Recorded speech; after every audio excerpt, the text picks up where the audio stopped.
Her alarm went off, but she wasn't in bed. He was. In ours. His shirt smelled like her vanilla lotion. My gut froze before my rage could boil. That cheating bitch had been bringing him here while I paid the mortgage. I didn't say a word. Not yet. I wanted them to burn. The sound was too familiar to miss. Her phone alarm, that soft chime she picked because she said the regular ones, startled her awake. It buzzed at 6 a.m. like always. But the bed was empty. Not made, not rumpled. Just, untouched on her side. And in it, sprawled halfway across my pillow, was a man I didn't recognize. I didn't move. I watched. His chest rose and fell like he belonged there. Like this was just another morning. Like I was the one trespassing in my own home. My first thought wasn't anger. It was calculation. How long? How deep? And what kind of twisted confidence does it take to leave your phone alarm on when your husband might come back early? She was nowhere in sight, but the trail was thick. Her scarf was slung over the dining chair, not the hook she always used. Her second coffee mug, the pink one she never let anyone touch, had fresh lipstick on the rim. And a jacket, my jacket, was laid out on the couch like it had been worn, discarded, forgotten. I stood there in the hallway, my hand still on the door handle. I had taken the early train home from a week-long install job in Denver. Wanted to surprise her. Maybe take her to that bakery she kept name-dropping from Instagram. Instead, I came home to this. I moved quietly.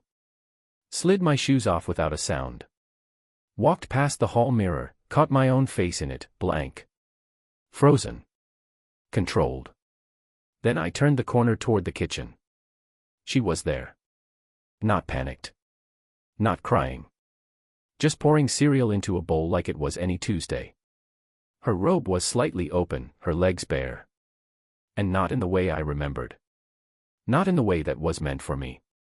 She looked up, startled, but not guilty. Just, inconvenienced. Mark, she said. Like my name was a complication, not a husband. Her name is Ashley. And Ashley has always been a master at expressions, soft eyes, tilted head, that faux surprised pout. But that morning. She didn't even try. Back early, she asked, brushing a cereal flake from her chest. I didn't answer. I let the silence eat the space between us. Let it hum. Let it choke her confidence. Behind me, I could still hear the guy snoring. Deep, open-mouthed sleep. Like this was his second or third time here. Comfortable. How long has this been going on? I asked, finally. My voice flat. Not even low. Just, measured. She blinked. Then lied like she was reaching for a spoon. What are you talking about? I stepped forward, and in that moment, I noticed the smallest thing, her wedding ring was on the counter. Next to a used tissue. Like even that band had been discarded before he showed up. You left your alarm on, I said, eyes locked on hers. Rookie mistake. Still, she didn't flinch. That was her tell. Ashley flinched at movies. At loud sounds. At dog barks. But not at this. She was already 2 steps past guilt. Already thinking damage control. You're overreacting, she said. You've been gone so much. You don't even try anymore. I watched the gears in her brain grind through justifications. Spinning fast. Grasping. Is he still here? I asked, already knowing the answer. She didn't answer that. Just stared down at her cereal like it was giving her a better excuse. I walked past her, slow and direct, down the hall toward our bedroom. I needed to see him. I needed his face burned into memory. Not for confrontation. Not yet. For later. When it mattered. When I'd make sure he wished this morning never happened. He woke up as I stepped into the doorway, still half dreaming, eyes adjusting to light. His hair was tousled, cheap tattoos crawling out from under the sheets. For a second, he didn't even look at me. Just stretched, scratched his chest, and yawned like he belonged in that bed. Then his eyes met mine. And everything froze. No words. Just silence. thick. Charged. His pupils narrowed. His jaw tightened. And beneath the covers, I saw the slow shift of panic start to crawl into his limbs. "Who the hell are you?" he asked, trying to square his voice. But it cracked halfway through. I didn't answer. I wanted the silence to work on him, too. Behind me, I heard her footsteps. Quick now. No more performance. She came up behind me, tried to move past like she could intercept the damage. "Mark, please, just let me explain," she said. Voice lowered, suddenly soft, like we were negotiating a dinner menu. I stepped aside and let her through. Let her stand in front of him like a shield. Her robe now fully tied. Damage control in full motion. The guy, mid-30s maybe, gym-built but soft around the eyes, sat up and tried to gather his clothes without standing. Coward. "Ash, what's going on?" he muttered, like he was the victim here. Like I was intruding. She turned back to me. And this time, she played her favorite card, moral high ground. "You've been gone for weeks at a time, Mark. You barely look at me when you're home. You work, and you eat, and you sleep. That's it. And so you what?" I said. "Fill the space with him." She didn't deny it. Didn't say his name. Just folded her arms and leaned against the doorframe like she was the one betrayed. "He understands me," she said. "He listens. You've been cold. Cold." That word sat in my chest like ice. Not because it wasn't true. But because it was exactly the justification she'd been prepping for months. She'd been rehearsing this scene in her head. Playing both sides until the lines blurred. I looked around the room, our room. My tie still on the dresser from 3 days ago. Her perfume still on the nightstand. A new shirt, his, draped over the chair I used to sit in when I'd read to her. "You brought him here?" I asked. "Into this room?" No answer. Just a twitch of the jaw. That was enough. I didn't raise my voice. Didn't throw a punch. That would have given her too much power, let her spin this into a meltdown she could blame on me. I stepped back. "Keep him," I said. It landed harder than shouting. She blinked. Her mouth opened, but nothing came out. For the first time, I saw it, the flicker of fear. Not of me. But of consequence. Of the version of me that wasn't going to yell. The version that planned. Because she knew, once I went quiet, I wasn't coming back. The guy finally stood up, shirt half on, trying to stay invisible. He didn't look at me again. Just grabbed his shoes and bolted like a roach when the lights come on. Ashley followed him to the door, whispering something I couldn't hear. Her voice cracked now. Less control. Less venom. I stood in the bedroom and scanned it. Every object had a memory. A weight. And now every one was contaminated. The silence was louder than anything she could say. She came back, stood in the doorway again. This time, no more arms crossed. Just breathing heavy. "We can fix this," she said. I looked her in the eyes. "No," I said. "You broke this. You don't get to fix it." Then I walked past her. Down the hall. Past the kitchen. Out the front door. She didn't follow. She knew chasing wouldn't work. And I knew I wouldn't be back until every part of her life felt what I felt. She didn't call that day. Or the next. No apology. No explanation. Just silence, the same silence she accused me of when she tried to rewrite the story. I didn't reach out either. I stayed in a hotel 2 towns over. Not far, just far enough. I needed proximity, not distance. I needed to watch her world without being in it. On day 3, she texted. "Can we talk?" I didn't answer. Not because I didn't want to. But because talking would give her ground. And I was done giving her anything. Instead, I went back to the house during her work hours. I still had keys. I still had rights. And I needed to see what she left behind when she thought she had nothing left to hide. The house was different. Quieter, yes. But not empty. Her energy still clung to the walls like perfume. On the coffee table, a new mug. Not mine. His. A novelty one, stupid saying on the side, grind hard, play harder. I took a picture of it. Upstairs, the sheets had been changed, fresh, folded tight. Not like her. She always left the edges loose. She wasn't cleaning up. She was staging. Top drawer of her nightstand, condoms. We never used them. Second drawer, receipts. 2 dinners, both during weeks I was away. 2 different places, both too expensive for a casual friend. The betrayal wasn't just physical. It was logistical. It had planning, rhythm, discretion. Back in the kitchen, I noticed something else.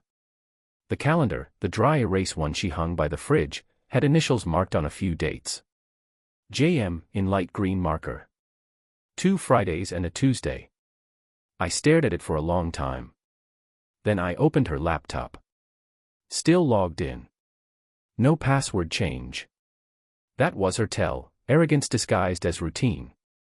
I wasn't looking for emails. I went straight to her calendar app.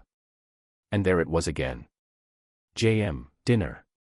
JM, long talk, smiley face. The emoji hit harder than it should have.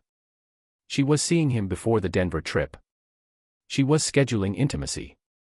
At that point, I still didn't know who JM was. But I didn't need to. Yet. What mattered more were the timestamps. The lies built into my absence. The choreography of deceit. That night, I went to a bar I knew she wouldn't touch. Industrial vibe, heavy music, no Instagram lighting. I sat in the corner and started building my list. Not a list of revenge fantasies. A list of facts. She used our bed. She invited him multiple times. She removed her wedding ring before I walked in. She never once said, "I'm sorry." It wasn't about heartbreak anymore. It was about clarity. The next day, she texted again. "I miss you." No punctuation. Casual. Like I'd slipped out to the store and just hadn't come back yet. Then, later. "Can we start over?" That one almost made me laugh. Start over. Like this was a bad movie we could rewind. I didn't respond. Instead, I reached out to someone who'd stopped talking to me 6 months ago, my best friend, Greg. He distanced himself. Subtle at first, then obvious. Said work got in the way. Said relationships change. Greg was the only person who ever warned me about Ashley. Back when we got engaged, he said she smiled too easily. Said her charm was always aimed like a weapon. I never listened. And now I wondered why he stopped trying. So I messaged him one line. "You were right." 10 minutes later, he called. His voice was cautious, not surprised. "What happened?" he asked.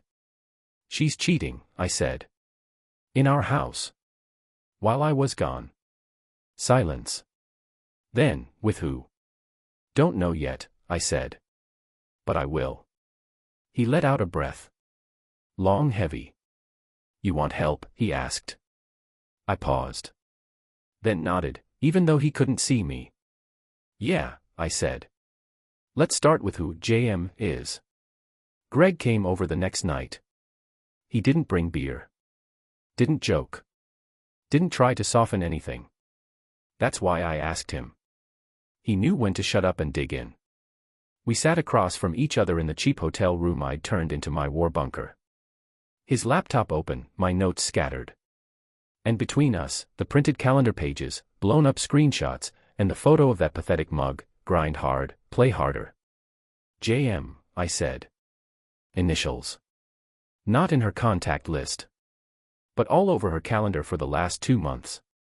Greg leaned back, rubbing the stubble on his jaw like it was a trigger.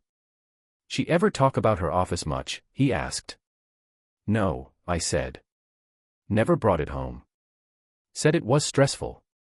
Toxic, I think was the word. He raised an eyebrow. "That the new thing now," he said. "Call everyone toxic so no one checks your poison." We split the initials. I took her work connections. Greg dug into her social follows and tags. It took 2 hours and one well-placed search to find him. Jeremy Mason. Marketing consultant. Freelance. Met with her office for some rebranding project a few months back. And there he was, tagged in a photo at a team dinner. Same face. Same smug haircut. The snake I found in my bed, only now wearing a button-up and a networking smile. Greg clicked through his profile, eyes scanning fast. Then he froze. You need to see this. It was a story post. Archived but still public. Caption, late nights with this beauty, worth every hour. Tagged location, our street. Date, 2 weeks ago. Ashley wasn't even hiding it. She was bragging without using names. She's careful, Greg muttered. But not that careful. This guy's sloppy. Likes to mark territory. I took a breath. It wasn't anger. Not anymore. It was confirmation. I remembered how she used to hate when I posted us online. Said privacy mattered. Said real relationships didn't need to be broadcast. But with him. She let him post. Let him tag. Let him stake claims in digital ink like he earned it. Then Greg clicked on the next story, just 5 seconds long. Ashley's voice. Not visible, but there. Off camera, laughing. Flirting. And calling him baby. That was the moment the last piece fell. This wasn't a mistake. This wasn't emotional weakness. It was a relationship. And I was the background character she hadn't edited out yet. Greg looked at me. Waiting. Expecting fury. But I stayed quiet. And then I smiled. Because I finally knew how to bury her. I need you to do something, I said. Message him. Anonymously. Pretend to be her coworker. Ask if he's still seeing Ashley. Greg nodded slowly. Why? Because I need to know how she framed me. If she told him we were separated. Divorced. Dead, for all I know. He started typing. While he worked, I packed. Quietly. Not my stuff, hers. The things that mattered most to her. The sentimental hooks. Her custom perfume bottles. The journals she hid. The box with her dad's old Polaroids. I didn't destroy them. I stored them. Because when I exposed her, I didn't want her to hide behind grief. I wanted her to feel everything. Greg's phone buzzed. He read the reply, then looked up. She told him you were abusive. That you shut her out, stopped sleeping in the same bed, controlled the money. I nodded. Classic. You want to confront him? No, I said. I want to thank him. Greg smirked. You're gonna play it that quiet? Quieter than that, I said. I'm going to make her confess without knowing she's confessing. He leaned forward. You've done this before. No, I said. But I've watched her do it. To everyone. That night, I started outlining a plan. Step by step. Not to ruin her reputation. To let her ruin it herself. The hardest part wasn't the betrayal. It was watching how easily she rewrote the narrative. To her friends, I was the cold husband. To her lover, I was the controlling ghost she was trapped with. And to herself, she was just a woman who deserved more. I needed more than rage. I needed proof she couldn't explain away. So I started where she lived now, in her digital life. First, the shared cloud account. Something we'd set up early in our marriage, synced for calendars, backups, and, what mattered now, photos. She never disconnected it. Never thought I'd look. Maybe she thought I was too detached, too checked out. But the moment I accessed it, I realized she wasn't hiding. She just didn't think I mattered enough to hide from. Over 100 photos, unsynced but stored. Private folder. Hidden but not encrypted. Pictures of dinners. Lingerie mirror selfies, taken in our bathroom. A video clip of her singing off-key with him driving, hand resting on her thigh. Time-stamped. Geotagged. Most from nights I was in hotel rooms, FaceTiming her before bed. She lied with ease. Smiled with precision. But what stood out wasn't the visuals. It was the language. In one selfie caption, she wrote, "Finally free to be me." That's when I knew she was building an exit plan. Slowly rebranding herself. Innocent. Empowered. A phoenix rising, once she'd burned me to ash. I downloaded everything. Created a cold archive, offline. Then backed it up again. Next, I turned to her therapy notes. She used an app. Journal style, guided prompts. Left logged in on her tablet, another oversight. Probably forgot I set the password. In it, I read this entry. Mark's silence is violence. He doesn't yell, but it's worse than yelling. I feel erased. I know Jeremy isn't perfect, but with him I feel alive. With Mark, I feel like wallpaper. Wallpaper. That's how she reduced 8 years. Trips, funerals, bills, births, sickness, Sunday morning pancakes, wallpaper. But that wasn't even the worst part. She'd been seeing our couple's therapist alone for months. Framed it as post-session reflection. Turned our shared trauma into solo ammunition. The therapist, Kelly, had always been kind to me. But her tone had shifted lately. Less balance. More, careful probing. As if she were trying to catch me saying something dangerous. Ashley had been planting landmines. Greg found something else, a burner number tied to Jeremy. Multiple calls to that number from Ashley's phone during hours she told me she was meeting friends. Over 40 text threads. Most deleted from her side. But synced from the cloud. And in them. I think he knows. Just stay low. He won't do anything. He doesn't feel anything. That's the problem. They talked about me like I was a dead man still walking through the house. I compiled all of it. Built a timeline. Conversations, photos, lies, inconsistencies. It wasn't just infidelity. It was defamation by design. I met with a lawyer. Quiet office, off the main strip. She read through the packet without blinking. I've seen emotional affairs, she said. This is strategic. If she files first, she'll frame you before you breathe. What's my move? I asked. She closed the folder. You file first. With evidence. And silence. No warning. No second chances. You go surgical. I nodded. That night, I drove back to the house. Late. No lights on. Her car in the driveway. I let myself in and moved like I didn't exist. Straight to the guest room, where I dumped her keepsakes.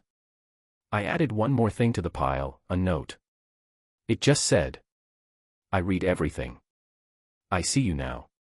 The clock started days ago. No signature. No threat. Just awareness. Let her sit with that. Let her scramble. Because when a liar doesn't know which lie you caught, they unravel all of them. She showed up at the hotel 2 days later. No warning. Just a knock, 3 short raps like it was still our place she had the right to walk into. I let the door stay closed for a beat. Long enough to let her doubt. When I opened it, she looked smaller. Not weak. Just, less inflated. Her face was bare. No makeup. Hair tied back in a quick knot. She wore one of those sweaters that used to be mine, the sleeves too long, as if she thought maybe nostalgia could soften this. I stepped aside without saying anything. She walked in like someone entering a grave. The air between us wasn't tense. It was hollow. That kind of quiet you only hear right before a storm hits. She sat on the edge of the chair, not the bed. Good. She knew not to take comfort where she hadn't earned it. I got your note, she said. I didn't reply. Just watched her. Let her circle the silence. I didn't mean for it to go like this, she tried again. Everything got so hard, and I didn't know how to reach you anymore. Reach me. She could have called. Could have spoken. Could have screamed. But she reached for him instead. I read it all, I said, voice like glass. The texts. The journal. The lies. She blinked. Just once. Her lip quivered, not a cry, not yet. Just a misfire. A system glitch. You, how? You synced your whole life to the cloud and thought I lived under a rock, I said. You never thought I was watching. That was your mistake. She folded her arms, and for a second, I saw her try to summon that old version of herself, the one that deflected with tone, played the victim. I didn't mean to hurt you, Mark. I was hurting too. No, I said. You were rewriting me. And then I laid it out. The synced photos. The therapy manipulation. The burner number and erased texts. The journal entry that painted me as silent and dangerous. Her boyfriend's social media posts from our street. With each point, her mouth tightened. No denials. Just implosions behind her eyes. You built a case, she whispered. No, I said. I collected one. You built it for me. I opened the folder, the one my lawyer helped prepare. Motion to file first. Statement of cause. Petition for no contest divorce, citing emotional infidelity, reputational harm, and constructive abandonment. She reached for it. I pulled it back. You don't get to read the script you wrote for me, I said. Not yet. Then I showed her the clause she didn't expect, the one where she forfeits spousal support and waives claims on joint assets if she signs now. Quietly. Cleanly. Her eyes flicked up. I saw the war in them. Pride versus survival. Lies versus loss. You think I'll just sign, she said. I think if you don't, I said, everything goes public. I pulled out the last piece, a printed screenshot of her boyfriend's post with the caption about late nights and the sound of her voice laughing off camera. You frame me as abusive and this gets attached to it, I said. Court of public opinion loves contradictions. She looked down. When she finally spoke, her voice was low. Tight. What do you want from me? Nothing, I said. That's the point. I want out. She sat there. Still. Not crying. Not pleading. Just processing. For the first time, she wasn't in control of the version being told. I stood. I'm giving you 1 week. After that, I file it with the attachments. She stood too. Tried to steady her breathing. Tried to summon some remaining dignity. I did love you, she said. I paused. I know, I said. That's why this hurts. That's why I'll make it hurt for you, too. She left without another word. Didn't slam the door. Didn't ask me to come back. Because she finally understood. This wasn't about forgiveness. This was about consequences. She didn't sign in a week. She hesitated. She circled. She asked for clarity, for time, for a chance to talk to a lawyer. Classic stall tactics. Buy time, regain control, shift narrative. So I burned the clock down for her. First, I sent the packet, not to her. To her office. Attention, HR. Enclosed, timestamps of her affair with a contracted consultant, her own journal excerpts detailing inappropriate conduct during work hours, and screen grabs from Jeremy's Instagram boasting about late nights tied to their campaign. HR policies are funny things.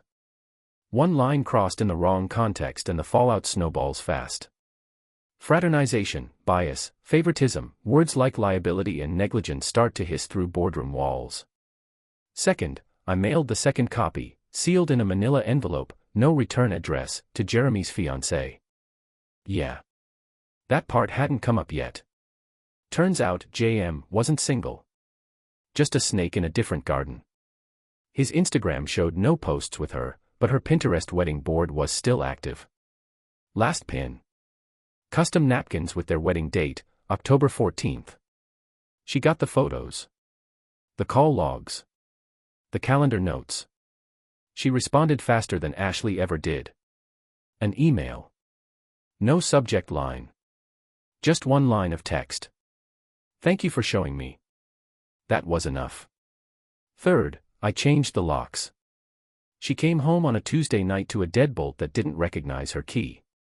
I watched from the security cam feed, her standing there, trying the knob, then trying again. One bag on her shoulder, another in her hand. No meltdown. No shouting. Just the dawning recognition that she no longer belonged here. She texted. Really? I replied with one word. Yes. Then I sent the final piece, a PDF attachment titled, Mutual Dissolution Agreement, Updated Terms. I had revised it. She now forfeited all claims on the house. Why? Because it had been the primary location of her affair. Legally, I could claim it as desecrated marital property. My lawyer backed the language. Within hours, she folded. No counter. No comments. Just a signature. But the part that mattered most came later. She tried to spin it. Of course she did. Posted a vague Instagram story, candlelit room, wine glass, caption. Healing isn't linear. Some people never deserved your softness. Then, 2 days later, her therapist, our former therapist, called me. Voicemail only. Mark, I wanted to say I'm sorry. I believe things that weren't true. I should have asked more questions. If you ever want to talk. I didn't respond. But I saved the voicemail. For me. And then came the best part. Her job put out a quiet memo, consultant relationship under review. Ashley was taking a personal leave. HR language for we're done here. Jeremy's fiancée. She left a public comment on one of his photos. Hope she was worth the apartment, the dog, and the prenup. By the end of that week, Ashley had signed the dissolution, lost her boyfriend, lost her job, and lost her shield. All without me raising my voice once. Greg and I got a drink to mark the moment. He raised a glass and said, to the quiet ones. The ones who watch. The ones who finish it clean. I didn't toast back. I just sipped. Because revenge isn't noise. It's silence with precision. I didn't go to the final signing. My lawyer handled that. Cold hands, colder language. No room for tears or nostalgia. Just ink on paper and a name that used to mean home now reduced to a signature on dissolution lines. Ashley tried one more time. She emailed, subject line. Please, just once. Inside, a long message. Apology wrapped in excuses, self-reflection dressed like growth. The kind of letter that reads like it's about healing but is really about control. She wrote. I wasn't myself. I felt invisible, unwanted. Jeremy made me feel like I mattered again. But he wasn't real. Not like you. I see that now. I read it twice. Not for meaning. For patterns. She never once said the word sorry. Not once. That was her tell, again. Always circling the fire, never stepping into it. So I replied with a photo. Just one. The same shot she took of her and Jeremy, his arm wrapped around her waist, our bedroom door in the background, barely closed. The one she thought she hid. No text. Let her sit in it. Let her stare at the exact moment she undid everything. And then I blocked her. Phone. Email. Socials. The lawyer had standing orders to intercept any contact. She wouldn't get a single more word from me, not because I hated her. Because she wasn't relevant anymore. Finality isn't rage. It's absence. But that wasn't the end. The end came when her sister called me. Claire. We were never close, but she always saw through Ashley's performance. Soft-spoken, sharp-eyed. She left a voicemail after the signing went through. I just wanted to say. I know you didn't deserve what happened. And I'm sorry I didn't say anything sooner. Some of us knew. We just didn't know what to do. That voicemail hit harder than Ashley's entire letter. Some of them knew. The late replies. The sidelong glances. The birthdays with missing guests. Ashley had been leaking betrayal for months. Maybe longer. And they let me drown quietly in the lie. That week, Jeremy's fiancée, Ex-fiancé now, posted a blog entry. Public. Titled, Ghosting a Life That Lied to Me. She didn't name names. But she didn't need to. Anyone who'd seen her photos would know. And in the final paragraph, she wrote, "Some people cheat and call it a mistake. But the real betrayal is when they start scripting the story so you look like the villain before the truth ever comes out." I read it 3 times. Then printed it. Filed it with my copy of the divorce papers. Not for legal reasons. For memory. That same day, I changed my number. Sold the house. New address, new routine, new silence. Greg helped me move the last box. As he shut the trunk, he asked, "You good?" I didn't answer. Not because I wasn't. Because I was finally done. And people like Ashley. They don't get to know what peace feels like once you've taken it back. The silence stayed. Not the kind she accused me of, the kind that empties a room and makes love feel like a missing person. No, this silence was clean. Finished. Sterile like a stitched wound. Nothing left to rot. I didn't announce the divorce. Didn't throw a pity party. Just disappeared from her story the way she tried to erase me from mine. New apartment. Smaller. Higher up. No ghosts in the corners. No smells soaked into furniture. Just space. Untouched and undesigned. The first morning I woke up there, I made coffee. Black. No oat milk, no cinnamon. She used to sprinkle that on mine like she was giving me something soft. Like she was decorating control. Now, it was just bitter. Just mine. Claire texted once more. No apology this time. Just. She's not doing well. I stared at it for a while. Then deleted it. Because that wasn't my problem anymore. Her spiral wasn't my cleanup job. She built the staircase, she can fall down it herself. Greg came by once. Looked around, took in the minimalism. Asked me how it felt. I said. Like the air finally belongs to me. He nodded. No need for more. That's the thing about men who survive betrayal, we don't need sermons. We just need exits. A week later, a box showed up. No return address, but I knew her handwriting. Inside, the photo album from our wedding, 2 dried roses, and the key to our old house. Buried under it all was a note. 1 line. This wasn't how I wanted it to end. I lit a match and watched it burn in the sink. Because it was how she ended it. Not with words. Not with remorse. But with pattern. She didn't want a resolution. She wanted release without responsibility. But I gave her neither. She got what she gave me. Silence. And absence. No closure. No ceremony. Just a door that will never open again.